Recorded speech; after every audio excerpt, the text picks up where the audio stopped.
D'abord, qu'est-ce qui va se passer si les candidatures de M. Thiam et de M. Laurent Gbagbo ne sont pas retenues? Ils ont fait tellement de déclarations. Bon, on peut dire qu'il ne va rien se passer, mais on a vu des déclarations. Il n'y aura pas de 4e mandat. Vous voulez la bagarre, il aura la bagarre. On a vu M. Thiam dans sa déclaration du 6 août dire beaucoup de choses, qu'une âme, ça n'étrique pas. Il serait intéressant que le jeu soit ouvert pour éviter au pays. Bon, ce n'est pas qu'ils font je dirais des prophéties inquiétantes, mais qu'est-ce qui va se passer? Si rien ne se passe, tant mieux. Voilà, tant mieux.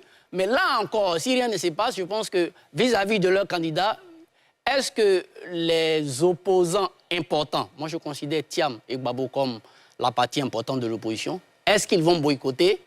Je ne pense pas que ce soit dans leur intérêt. Moi j'estime que ce petit jeu qui prévoit actuellement au niveau de l'opposition, cette division apparente, le grand gagnant, c'est le président Ouattara. Ben voilà. Si l'opposition boycotte, ben ils ont boycotté en 2020. Ben Ouattara est toujours là. Voilà. Il serait vraiment miraculeux voilà, qu'il y ait leur nom sur la liste électorale, vu qu'ils ne sont pas... Sur la liste définitive sur la liste définitive, vu qu'ils ne sont pas électeurs. Voilà. Enfin.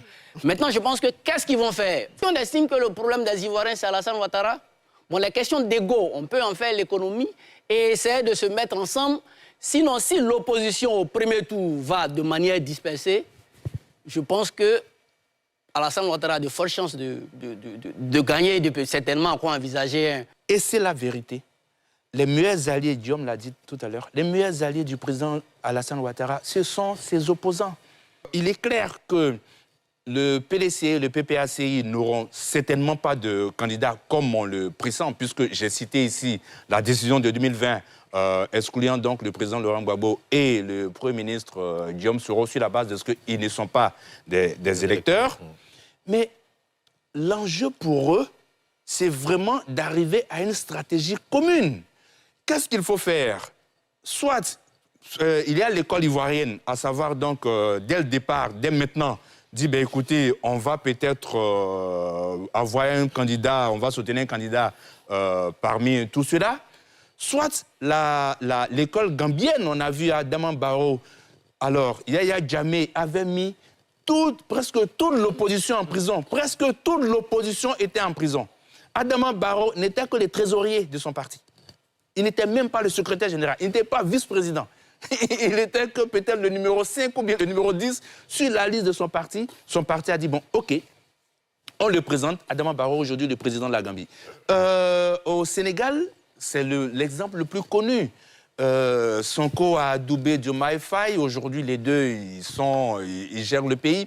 Donc, si le PDCI et le PPACI adoptent une stratégie commune, à savoir, par exemple, on soutient, j'ai dit, Simone Gbagbo ou Vincent Tobiwa, Saleh Timoko ou Jean-Luc Bion Awa Dombelo, mais il sera difficile pour le candidat du RHDP de passer déjà dès le premier tour. Et puis, mais malheureusement, on n'est pas à ce stade parce que les indicateurs, les indices qu'on a aujourd'hui ne nous portent pas à dire qu'ils vont le faire. Et c'est malheureux pour eux. J'ai vu tout à l'heure que mon ami juriste, puis politologue, Neton Tawa Prince, ne pouvait pas être si prudent face au jugement du Conseil constitutionnel. Mais il dit que la candidature de Laurent Gbagbo est politique. Il est sans doute plus dur en droit que la Cour africaine des droits de l'homme et des peuples. Il est sans doute plus dur en droit que la Commission de l'ONU, qui toutes disent qu'il n'y a pas de problème de droit violé pour Laurent Gbagbo. J'insiste que quand on regarde la Cour africaine des droits de l'homme, quand on regarde la décision de l'ONU, aucun des droits de Laurent Gbagbo n'a été violé. Donc, il n'y a aucune condamnation politique. Mais pas de monde la Cour africaine des droits de l'homme, qui l'a lui-même saisi, se prononce. Et qu'ensuite l'ONU le confirme. Au bout d'un moment, il faut qu'on arrête. Bon, on va passer là-dessus. Voilà. Ce n'est pas le sujet principal. Allez-y. Sur le fait que Alassane Ouattara soit ultra favori, moi, depuis longtemps, je dirais qu'il était favori. Parce que moi, je suis de ceux qui pensent que même si Laurent Gbagbo et Tidjane Thiam étaient candidats, il allait les battre. Parce que, je le dis toujours, il a un bilan qui touche toutes ces régions du pays. Il a conservé ses bases du RHDP. Quand tu vois en Côte d'Ivoire de Bouaké, quand vous là-bas, c'est pour lui. Maintenant, dans vos régions, là, quand il vous bat pas, il lutte avec vous. Je peux donner des exemples multiples. On parle par exemple de la défaite de Awoussou au dernier régional. Ouais. Mais il a multiplié le score du RHDP par 2. Mais regardez à Daloa, comment Mamadou Touré a laminé Djilé Madi et Stéphane Kipré. Même s'il venait là. C'est pour ça que moi, à chaque fois que je parle des gars du RH, je me dis, mais bon, si moi, on avait fait un geste politique, c'était pour légitimer sa victoire. Parce que je ne voyais pas comment ils allaient le battre. Voilà. Donc, dit qu'un parti politique va gagner au premier tour encore. Moi, je pense qu'aujourd'hui, là, il suffit de regarder. Encore partant en 2010 aux élections, mais le PDC était le parti qui avait le plus de députés, le RDR était le parti qui avait le plus de maires, mais ils ont face à un parti présidentiel, comment c'était chaud. Alors qu'il y avait plus de députés, plus de maires. Troisième truc, pour revenir à ce que je dis, pour moi, cette élection, c'est ce qu'on doit réussir entre aujourd'hui et le 30 octobre, c'est ce débat d'idées. En supposant que j'entends par débat d'idées les idées de ceux qui ont quelque chose à proposer pour les 5 années à venir. Je ne vous dis pas de fermer la journée.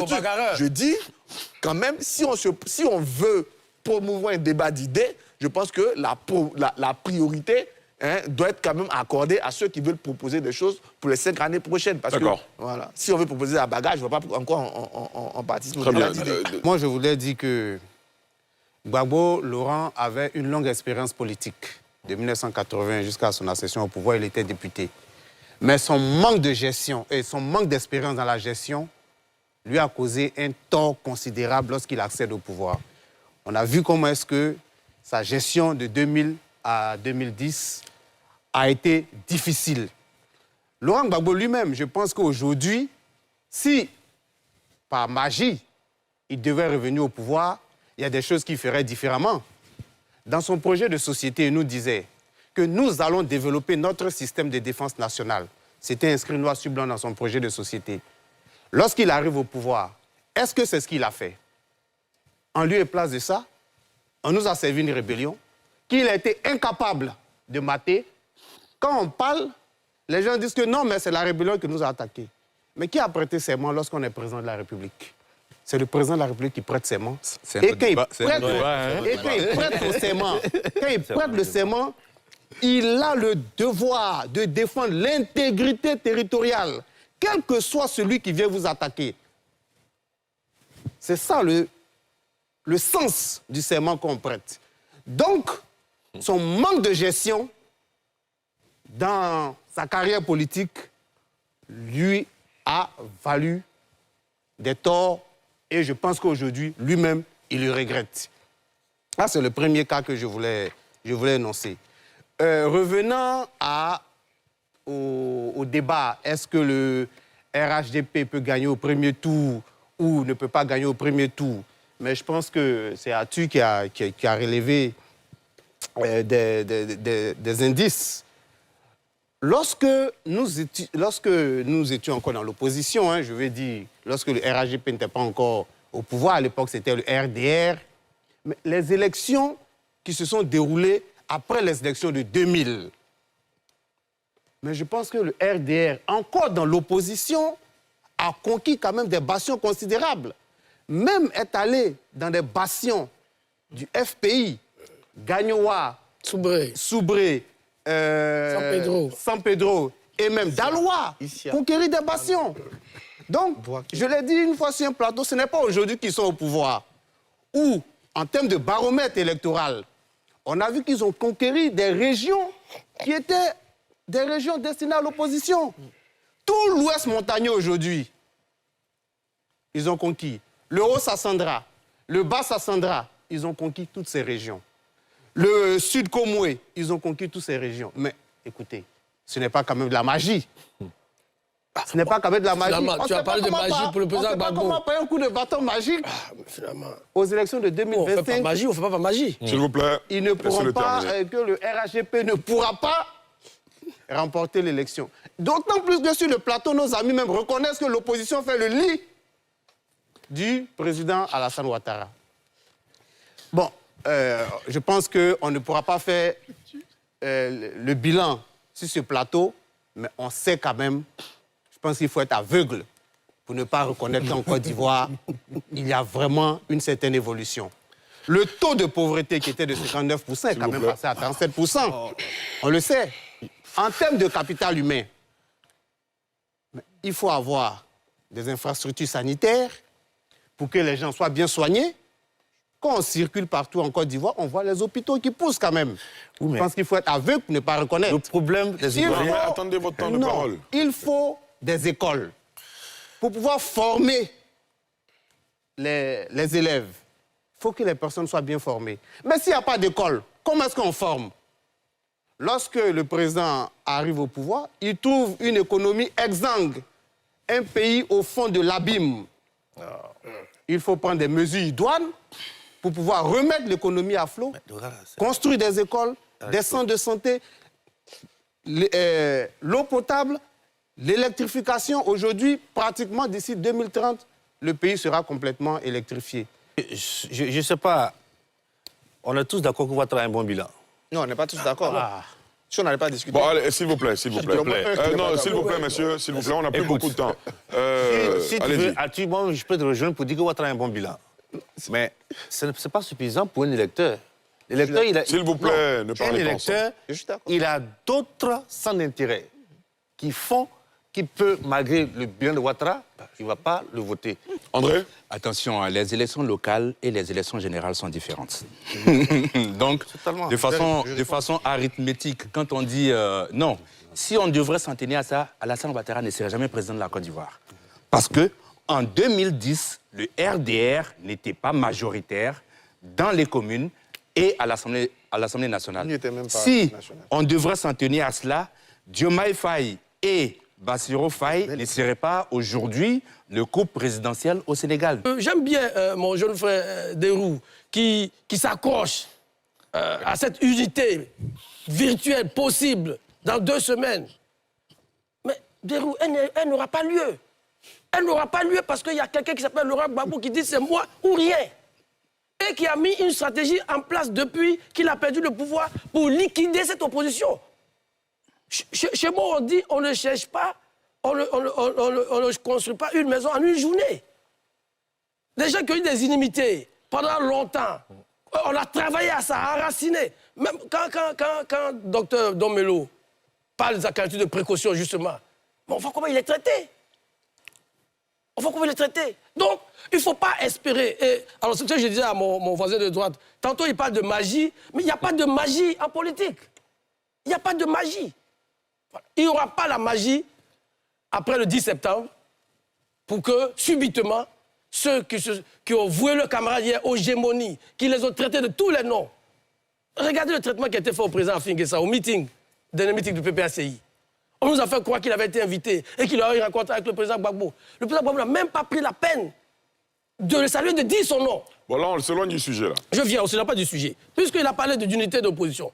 On ne peut pas dire s'il y a un favori. Mais c'est ça.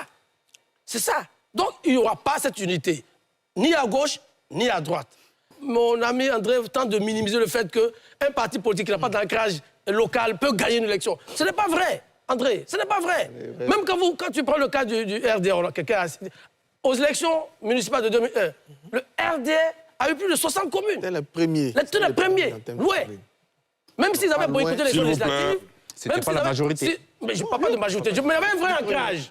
Il y avait un vrai ancrage politique. Déjà aux élections municipales de 2001, toutes les grandes villes du Nord avaient été gagnées par le RDR. Et étaient venues gagner les grandes villes du Sud. On a parlé de San Pedro, on a parlé de Gagnoa. Gagnoa déjà, Nyoïté gagnait les élections municipales à Gagnoa. Boaké, je parle, bon, c'est le centre, non, je parle même des villes du Sud. San Pedro, Gagnoa, Soubré, Daloa déjà avec le professeur Guéléguina, paix à son âme. Voilà la réalité de l'époque.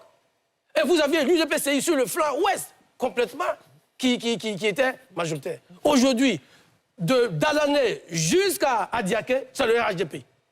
Mais vous croyez à ce miracle? Il n'y a pas de miracle. Il n'y a pas de miracle. Les cas que vous citez, que tu sais au Sénégal. Mais, au Sénégal, il y a une dynamique. Oui, mais l'opposition même au Sénégal avait une bonne majorité, une bonne représentation à l'Assemblée nationale. Même si ce n'était pas seulement le PASTEF, mais toute l'opposition était bien représentée à l'Assemblée nationale. Il n'était pas majoritaire. Je ne parle pas de majorité. Je dis il y a des indicateurs. Donc, dire que les élections locales, ça n'a rien à voir, ce n'est pas vrai. Si vous n'avez un seul député à l'Assemblée nationale, du jour au lendemain, parce que ces élus locaux, c'est eux qui encadrent les populations. C'est eux qui font le travail d'encadrement des populations sur le terrain. Donc, cher ami André, je veux bien qu'on dise que quand on peut ne pas être majoritaire, oui, et gagner, mais si vous n'avez personne pour vous représenter dans les localités, pour voir votre gestion, dans ce qui, au quotidien, comment la population vous juge, je suis convaincu que, par un coup de baguette magique, qu'on sort avec un député pour être président de la République. Maintenant, le bilan positif du président Ouattara, moi, je ne discute plus de ça avec quelqu'un. Celui qui discute de ça, c'est qu'il n'est pas en Côte d'Ivoire. Et en Côte d'Ivoire, ici, tu peux tout dire à Alassane Ouattara, sauf que son bilan est négatif, c'est que tu n'es pas ici. Voilà. Maintenant, sur la question des élections locales. L'élection locale est différente de l'élection présidentielle, mais c'est un indicateur important dans l'élection présidentielle. Et l'élection locale te montre une dynamique. Prenons le cas du Sénégal. L'élection qui a eu lieu avant la présidentielle montrait la dynamique. Parce que Macky Sall a été sauvé d'un député. Il a eu un seul député en plus de l'opposition. Ça montrait la dynamique. Et c'est ce que je parle de dynamique. Je dis dans les bastions de Alassane Ouattara, il les a conservés. Il a même amplifié. Que quand il dépasse Bouaké, c'est fini les autres partis. Maintenant, partout, les autres partis étaient majoritaires. La dynamique, même pas aujourd'hui, hein, la dynamique depuis 2011. Prenons le cas de Anou Loto. Anou Loto perd sa première élection en 2013, conseil régional contre Dagobert Banzio. Qu'elle revient en 2018, elle gagne contre Saboré dans un mouchoir. J'ai dit, mais dans un mouchoir hein, de quelques centaines de 2000 ou 3000 voix, elle Saboré. Tout ça parce que Dagobert Banzio est décédé, Saboré n'est pas encore. Mais quand elle revient là en 2023, elle est mate correctement. Parce qu'il y a une dynamique. Si vous ne voulez pas... Non, ces enjeux locaux-là traduisent quelque chose de réel. D'accord. Ne pas voter que dans du local. S'il vous plaît, s'il vous plaît. Quand même, toutes les activités locales là, donnent un indice pour la présidentielle. Si tu n'as pas d'ancrage local, comment tu fais pour avoir des gens qui ont fait campagne pour toi? Monsieur, il ne reste plus beaucoup de temps. Tu ne peux pas nier un enjeu local ou une élection locale en disant que non. Arthur, ça a été dit, ça a été compris.